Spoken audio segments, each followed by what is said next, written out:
Christine Persichetti. Just like the first Christmas, Bethlehem is having some tourism troubles. But while the Holy Family was having issues getting a room, hotels in the Holy Land are now having issues filling a room. The conflict between Israel and Hamas is having a huge effect on the tourism industry. But as Currents News' Katie Vasquez explains, a nonprofit is stepping in to ease the financial burden. They're intricately designed and handcrafted.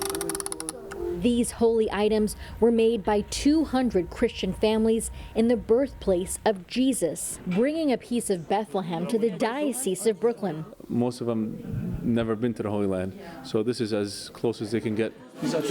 Samer Awad has been selling the items at Brooklyn and Queens churches for more than a decade, but he isn't collecting a profit for himself. He's part of the organization Land of Peace, which sells the art to support organizations and missions in the Middle East. Currently, we are the only source of income for them. Before the conflict in Gaza began, the Middle East was actually enjoying a boom in visitors. According to the UN World Tourism Organization, they posted the biggest gain among global regions, exceeding pre-pandemic levels by 20% during the first 7 months of the year. I was actually in the Holy Land in August. When I was there, they had mentioned that all the hotels were booked. Everything was perfect. But the war has hurt the tourism industry. Around 90% of hotels in the West Bank are empty. There hasn't been a single tourist going to the Holy Land. And that's having a trickle-down effect on the rest of the economy. A cycle that restaurants work, buses work, hotels work, they all in the same tourism sector. So when that stops, basically the life is dead there. Thank you. Thank you. It means each purchase from parishioners at the Shrine Church of St. Jude in Canarsie is a show of support. That is the Holy Land, right? This is where Jesus Christ was born. So we have to support them. There is no greater opportunity, especially at this time of the year, in this moment right now, for us to give back. And Samer hopes the artists behind these items will soon find peace in their homeland. You know, a two-state solution that we can both live peacefully, because without that, I don't think there will be ever a peace deal there. In Canarsie, Katie Vasquez, Currents News. The group will be visiting 2 Brooklyn churches this weekend, St. Mary Star of the Sea Church and Sacred Hearts and St. Stephen Church, both in Carroll Gardens. You can also purchase an item on their website, bcfmission.com. The desperation in the Holy Land has caused another Christian to sell his wares at the mall. Also plays music, something nice for the holiday.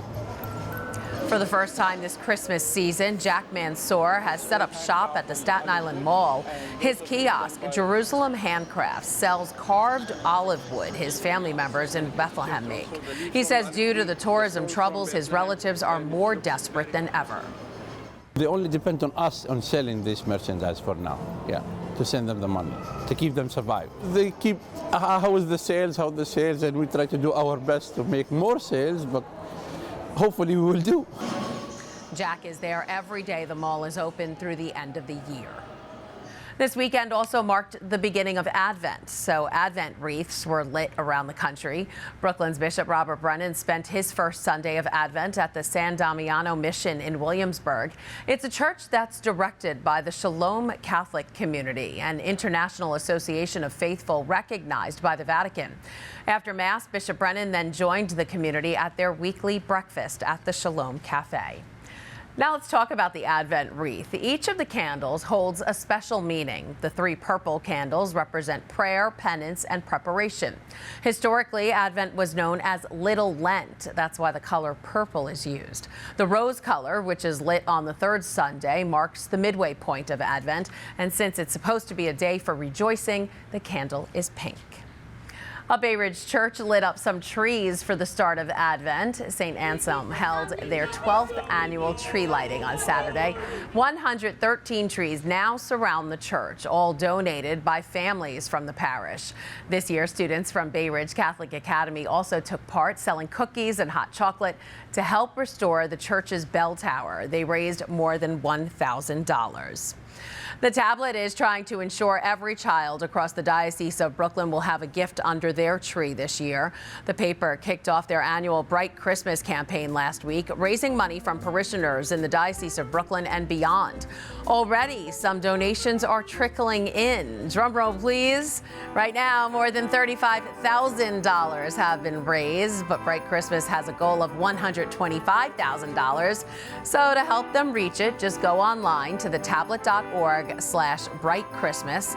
You can also make a check out to Bright Christmas and mail it to LB number 2118, P.O. Box 95,000 in Philadelphia, Pennsylvania, and the zip code 19195. And finally tonight, a Christmas exhibit you can smell before you see it. The Museum of the City of New York's Gingerbread NYC, the Great Borough Bake Off, is underway. Professional and amateur bakers are looking for your vote on their gingerbread masterpieces. And as Currents News' Jessica Easthope reports, faith is the secret ingredient for one Brooklyn duo. Sugar, spice, and a skating rink with ice make up this replica of the Sailors and Soldiers Memorial Arch at Grand Army Plaza. Adam Sandler, Chris Rock, and Mel Brooks. All born in Brooklyn. Susan Caliendo of Mario Diocese seasonal structure isn't just detailed, it's delicious. All of it's candy, chewing gum, candy horses, the angels, and everything there is completely edible. So if you really wanted to, and it's filled with popcorn. Susan, owner of Something Sugared in Bay Ridge, It's made with fondant. and Mario, owner of Sotto Voce in Park Slope, are two of about 25 bakers entered into the Museum of the City of New York's Gingerbread NYC, the Great Borough Bake Off. The two have already won the Best in Brooklyn title, but they're hoping to also get People's Choice with the help of visitor votes. You can marvel at all of the landmarks, but what stands out for Susan and Mario is something more spiritual than sweet. Keeping Christ in Christmas is a big part of it. This exhibit is about soldiers that have defended our country, and the angels here represent that as well, guidance and faith and support from God. So this exhibit completely fills that for me. Visitors can vote using a QR code at the exhibit, which is open until January 15th. In Manhattan, Jessica Easthope, Currents News. Very cool. That is this Currents News update. I'm Christine Persichetti. Thank you for joining us because we are putting your faith in the news. Hope to see you again next time.